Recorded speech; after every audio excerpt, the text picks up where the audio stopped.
Hello all, welcome to the channel, Saved in the Final Days. My name is Tom. Hope you're having a good week. I hope the Lord has blessed you this week and that you are continually working to keep a beautiful relationship with Him. There's nothing more beautiful than the free gift of salvation and the ability to have a relationship with the Creator God of the universe that created you uniquely, so that you alone are able to worship Him in your own way that no one else can, and me as well. The relationship is a relationship like any other we have. Those are all a gift from God. Our relationships with our family, our friends, our husband, our wife, children, whatever it may be, those are all examples of what God, Jesus Christ, wants from each and every one of us. There's no difference between any of us in His eyes. We just need to accept His gift, and we can enter into this relationship. And like all relationships, they require work to maintain. You're not maintaining salvation. Salvation is a free gift by believing on the work that Jesus did for you to pay for your sin that you owed the payment for, that you could never pay. He died for our sins. He was buried, and He rose again the third day, according to the scriptures. He paid in His blood. He paid the price that God required for our sins. Any sin that we would ever do. And if we believe that, then we're saved. We are justified by the blood of Jesus Christ. And that is eternal. You enter into a father-son, father-daughter, father-child relationship with the God of the universe, Jesus Christ. It can never be taken from you. You can never give it away. It's a one-time decision. So these videos are always geared at those looking to, maybe they don't know Jesus as their Savior. Hopefully this will maybe change their mind a little bit, that they can start to understand that He is the only way. The only way to get to heaven, the only way to get to the Father, the only way to get to God is through Jesus Christ and what He did. His gift is on the table. It's waiting for every single one of us to take. And if you've taken it, you're going home soon. I believe in a pre-tribulation rapture here of the church for those who have accepted that gift.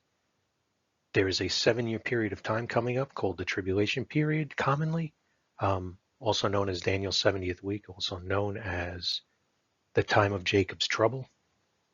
I have many other videos on these topics, but in this particular series, we are focusing on Scripture.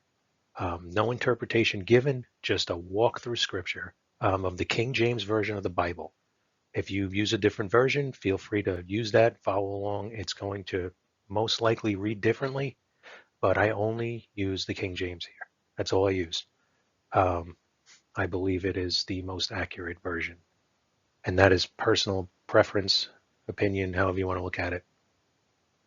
So we've done 1 Timothy, we've done 1 through 5, we are now on 6. I hope you're blessed by this, and I hope you'll stick around to the end for the gospel. I've already presented it, but we will do that again later on in the video. Have a great week, and thank you for stopping by.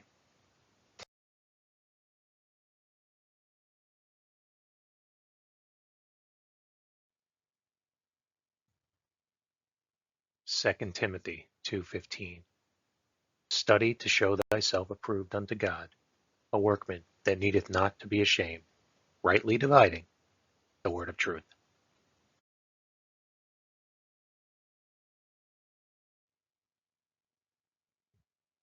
1 Timothy 6, 1 through 5. Let as many servants as are under the yoke count their own masters worthy of all honor, that the name of God and His doctrine be not blasphemed. And they that have believing masters, let them not despise them, because they are brethren, but rather do them service, because they are faithful and beloved, partakers of the benefit.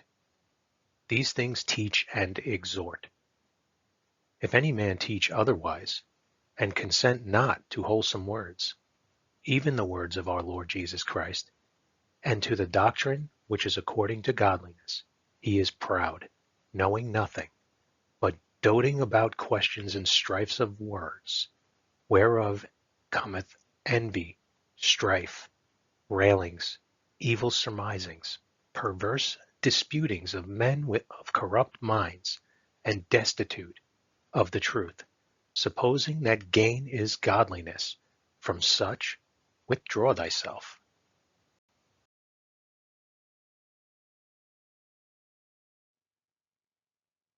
Verses 6 through 11. But godliness with contentment is great gain. For we brought nothing into this world, and it is certain we can carry nothing out. And having food and raiment, let us be therewith content. But they that will be rich fall into temptation and a snare, and into many foolish and hurtful lusts, which drown men in destruction and perdition. For the love of money is the root of all evil, which while some coveted after, they have erred from the faith, and pierced themselves through with many sorrows. But thou, O man of God, flee these things, and follow after righteousness, godliness, faith, love, patience, meekness.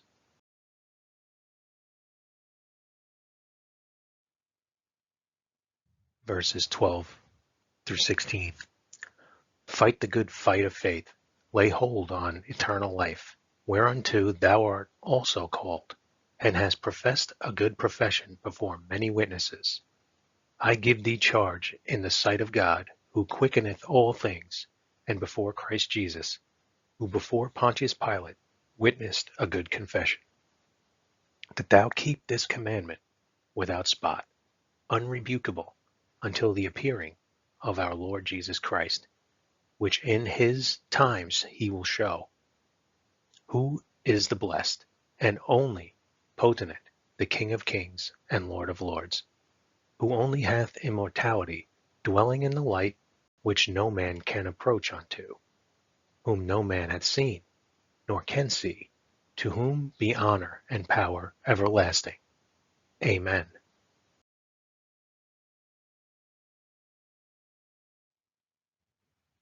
Verses 17 through 21.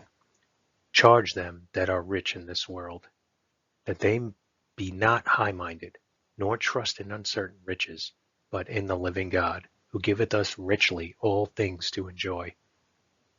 That they do good, that they be rich in good works, ready to distribute, willing to communicate, laying up in store for themselves a good foundation against the time to come, that they may lay hold on eternal life.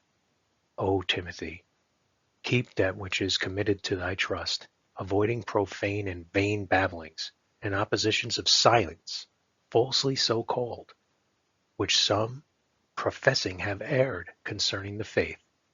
Grace be with thee. Amen.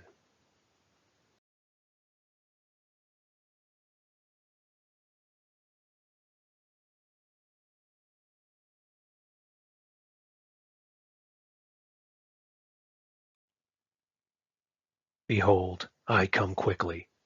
Hold that fast which thou hast, that no man take thy crown.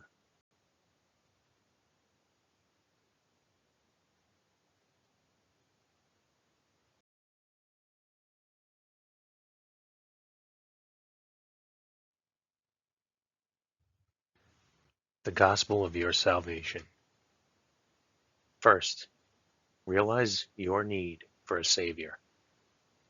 If you take a walk through the Ten Commandments, you'll start to realize that you've broken at least one, that you are a sinner. Because you're a sinner, if you die in those sins, you will end up eternally separated from God in a place called hell. You must repent.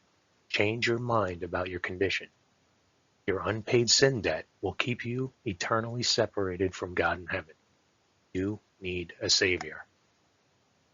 Next, you have to believe that God sent a Savior. God sent his only begotten Son, Jesus Christ, to save sinners. He shed his blood and died for your sins. He was buried and resurrected on the third day. He was then seen by more than 500 eyewitnesses at once who testify that he is alive forevermore. He is the hand that is trying to save you from the pit. You must place your faith in his blood. It is the payment for your sins. Believe on Jesus now and be saved forever. Call out to Jesus to save you. It is ultimately your choice. Simply ask him to save you.